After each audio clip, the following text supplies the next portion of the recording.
صباح الخير. انا جيت مبدئيا ده فيديو الاحتفال ان الامتحانات خلصت الحمد لله، فلتنا ونيهو قدر ولطف. تعالوا بقى نسأل الأسئلة المهمة، نخش في الجد. ليه دروس الحياة بقت صعبة؟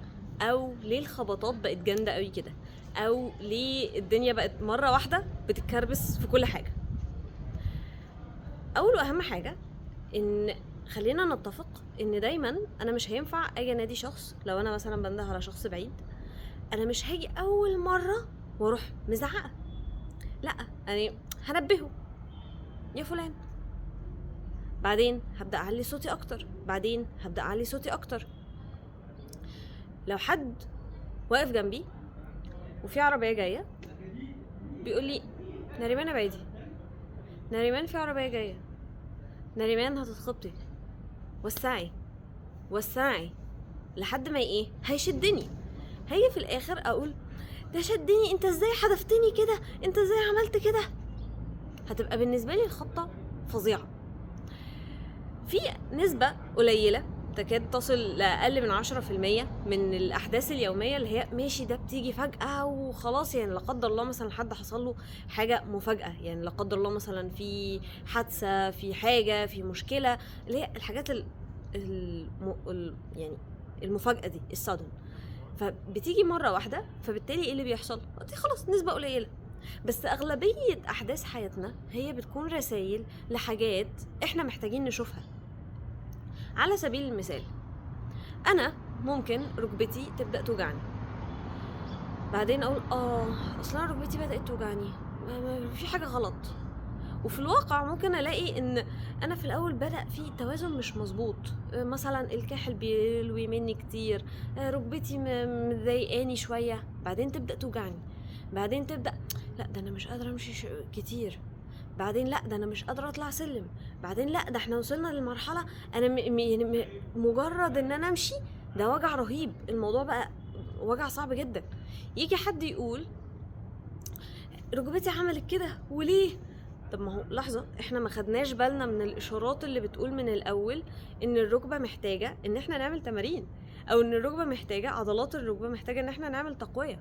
بنفس الفكره في الاكل، حد مثلا دي يعني الحاجات دي اقرب حاجه من الواقع اللي بشوفه اساسا مع الحالات، ان اصل انا في شويه صداع، اصل انا في قفشه في الرقبه، اصل انا في تعبان شويه، في شويه دوخه.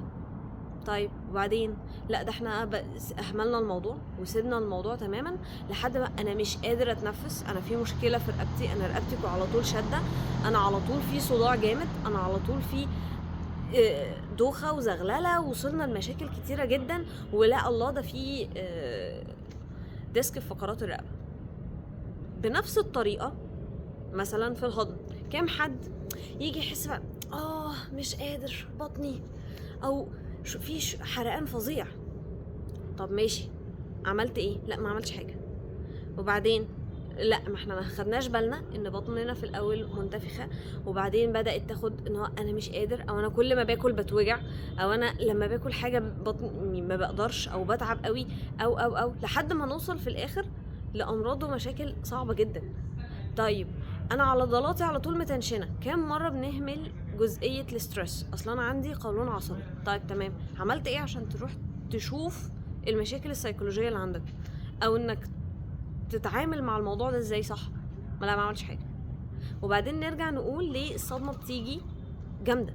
هو مش بتيجي جامده، احنا جالنا رسائل كتير قوي على مدار فترات واحنا اللي اهملناها، فبقى لازم التنبيه يجي ايه؟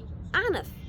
انا لو في حاجه هنا دايسه وعماله تدوس وانا سايباها تدوس، بعد شويه ما هو طبيعي ان هي هتعمل لي جرح، بعد شويه هي هتعدي دراعي، وانا انت ازاي عديتي دراعي؟ ما هو انا سايباها من الاول، انا ما شلتهاش من الاول، انا ما اتعاملتش معاها. ده رسائل ربنا لينا على طول، رسائل ربنا لينا موجودة على طول. والتنبيه، اتفقنا ان التزكي هو الحاجة الأساسية في حياتنا، فبالتالي طول ما انا بحتاج ان انا اتزكى، ايه اللي هيحصل؟ انا بحتاج دايما عقلي او هتنبه لحاجة معينة، اروح ان انا اشتغل عليها. طيب الحاجة اللي انا بتنبه عشان اروح اشتغل عليها، هل فعلا رحت واشتغلت عليها ولا لا؟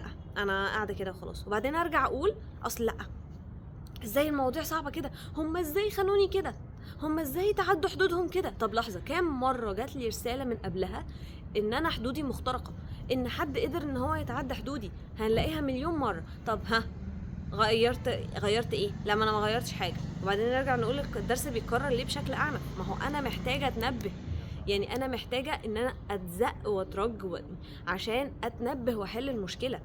طب ماشي، عرفنا ان انا محتاجه اتنبه عشان احل المشكله، ها اتنبهنا؟ لا، بس هنرجع نزعل لما التنبيه الجاي يكون اقوى. طب ما انت ما ردتش عليا في المره الاولى اصلا، يعني انت ما ردتش عليا. انا عرفت ان ده تنبيه ان انا المفروض احل الحاجه دي. اشتغلنا على ايه؟ لا مفيش. بعدين نرجع نزعل. المشكله ان احنا بنزعل من التوابع بتاعه التصرف بتاعنا. انا ما خدتش اكشن، انا ما عملتش تصرف، يعني ما اتصرفتش، ما حلتش المشكله، فبالتالي هتفضل المشكله قائمه. بس خلاص، بسيطه. فبالتالي لازم دايما ننتبه للرسائل اللي ربنا بيوريها لنا، لازم دايما نشوف ايه الحاجة اللي ربنا بيعمل لنا عليها نور او اشارات عشان نروح نحلها، ايا كانت هي ايه. سواء في حاجة في السايكولوجي، حاجة في الجسم، حاجة في اي في حياتنا عموما.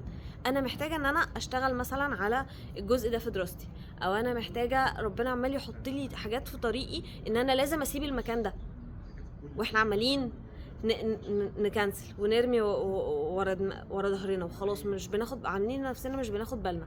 طب ما هو المكان هيفضل يضايقك اكتر، ما هي الاشارات عماله تتبعت ان امشي امشي خلاص. ها، مستنيين ايه تاني؟ دور، اسعى، رزقك في حته تانية مش هنا. لازم تتعامل مع مشاعرك بطريقه عشان العضلات تهدى، وعشان تعرف تهضم، وعشان نبطل التنشنه. لا، اصلا انا بتنشن على طول وعندي على طول ستريس. ها، عملت ايه عشان تمانج الستريس اللي عندك؟ عملت ايه عشان تشوف المشاعر اللي عامله لك ستريس؟ عملت ايه عشان تشوف ايه اللي مضايقك؟ لا، ما عملتش حاجه. بعدين نرجع نزعل ان التنبيه بيجي اقوى. هو هيجي اقوى، ولو ما خدناش اكشن وتصرفنا وحلينا الحاجة اللي هو بينبهنا ليها، هو هيفضل يجي أقوى. لأن زي ما اتفقنا، الهدف هو التزكي، ولازم نفضل بنسعى وبنرتقي وبنتزكى. صباحكم فل ويومكم حلو.